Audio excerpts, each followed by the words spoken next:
여의 1세 슈퍼바이저 조윤숙 집사입니다.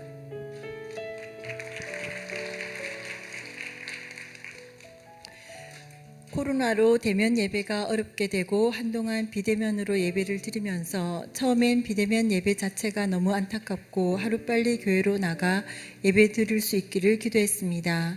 그렇지만 시간이 지날수록 비대면에 익숙해지고 편해지면서 점점 집중도 제대로 되지 않고 은혜도 떨어졌습니다.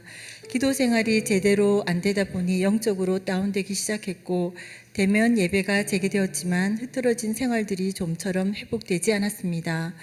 어떻게든 회복해 보려고 비대면으로라도 셀 가족 모임, 행복 모임을 하기 시작했고 어수선한 마음이 예배를 드리고 난 후에는 조금 편안해졌습니다. 코로나로부터 조금씩 벗어나면서 한 셀가족이 자신의 사업장에서 셀가족 모임을 해도 되겠다고 해서 둘이서 셀가족 모임을 하기 시작했습니다. 그리고 다른 셀가족들도 함께 셀가족 모임을 할 수 있도록 계속 기도했고 또 한 명의 셀가족이 셀 모임에 나오기 시작했습니다. 3명이 함께 셀가족 모임을 하니 훨씬 좋았지만 저의 기도 생활이 온전히 회복되지 않아 힘든 일이 있을 때마다 순간순간 자꾸 도망치고 싶은 생각이 들었습니다. 기도의 줄을 놓지 말아야 한다고 생각은 했지만 육체는 마음대로 되지 않았습니다. 그 즈음에 기도했던 어떤 일들이 환경의 문이 열리면서 할 수 있게 되었고 그로 인해 바빠지기 시작했습니다. 바빠지면서 점점 더 기도 생활도 교회 일도 힘들어지게 되었습니다.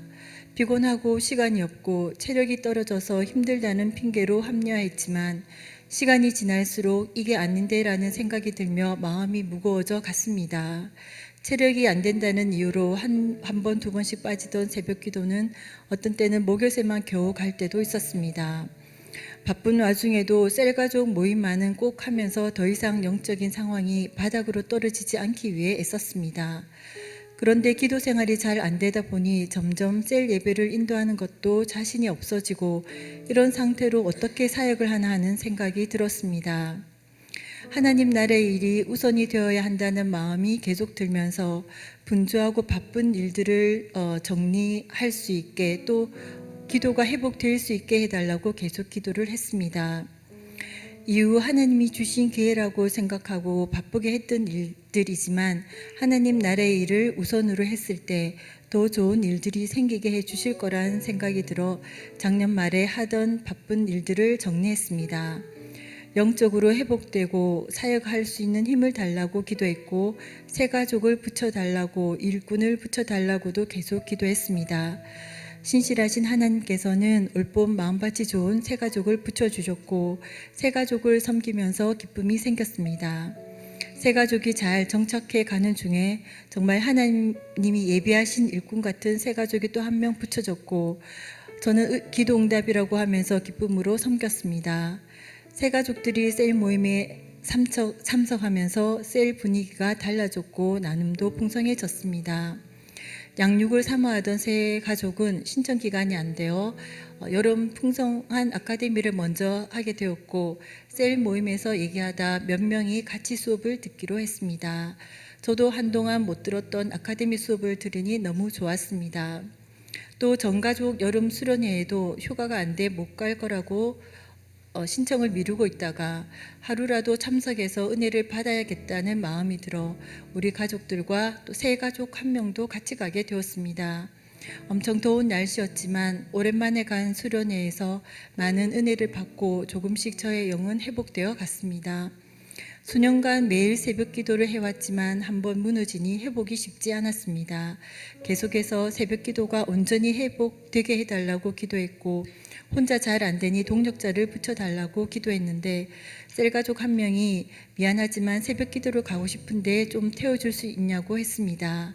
저는 잘 됐다며 저의 기도 응답이라고 하고 매일 태워가기로 했고 기다리는 사람이 있으니 좀 피곤한 날도 억지로라도 일어나 나가다 보니 다시 매일 새벽 기도를 가게 됐고 차츰 기도가 회복되었습니다.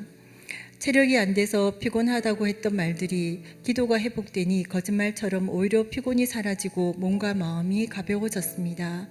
또 체력이 떨어진다는 이유로 한 번씩 금요철야 예배를 온라인으로 드린 적도 있었는데 그런 후에는 항상 후회가 되어 억지로 와서 예배를 드렸지만 집중도 잘 안 되고 기도도 안 되는 날이 많아 그 부분도 계속 기도했습니다. 그런데 새 가족이 금요철야 예배를 오게 되면서 저도 다시 정신을 차리고 예배에 집중하게 되었고 기도도 회복되었습니다. 예전에 하던 월요 도고 기도회도 다시 참석해야 되겠다고 생각했지만 오랜만에 가려니 선뜻 나서지지 않아 다시 나갈 수 있도록 이끌어 달라고 기도했습니다. 얼마 후 친한 집사님이 월요 도교회를 한동안 쉬었는데 다시 가고 싶다며 혹시 카풀로 함께 할 수 있겠냐고 했습니다. 저는 이 또한 기도 응답이라고 생각해서 카풀로 섬기며 월요 도고 기도회에 나갈 수 있었습니다. 이렇듯 하나님께서는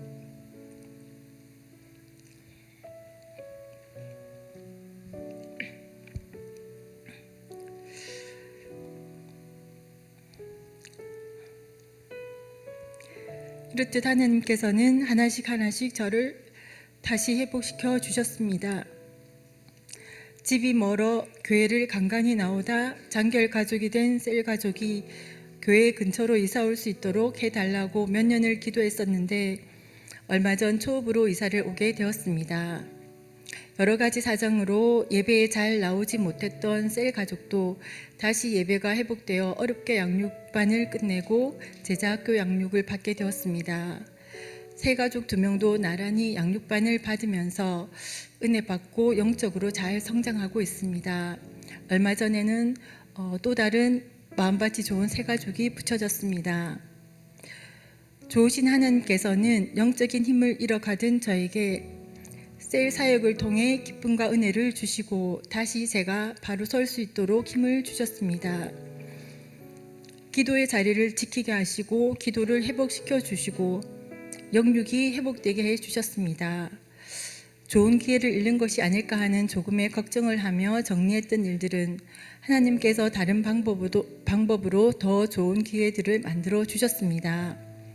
병든 내영이 사는 길은 세상의 즐거움도 사람의 위로도 아닌 기도와 말씀, 하나님과의 관계 회복과 제게 맡겨진 자리를 지키는 것이라는 것을 다시 한번 깨달았습니다. 아무것도 하지 못할 것 같이 점점 힘들어 쓰러져 가던 저는 주님의 옷자락만 겨우 붙들고 있었지만 하나님은 늘 제 곁에 계시며 저의 모든 상황과 마음을 아시고 다시 일어설 수 있도록 이끌어주고 계셨습니다. 우리 목사님이 늘 말씀하시는 오뚜기 신앙, 넘어지면 다시 일어나면 된다는 그 말씀을 끝까지 붙들 수 있었던 것은 양육 덕분입니다. 늘 양육과 기도로 저희의 영적 성장을 위해 앞서가시는 목사님께 감사드립니다. 언제나 저의 기도를 들으시고 어떤 상황에서도 저의 손을 잡고 일으켜 세우시며 회복시켜 주시는 좋으신 하나님 감사드립니다. 이 모든 영광을 하나님께 올려드립니다.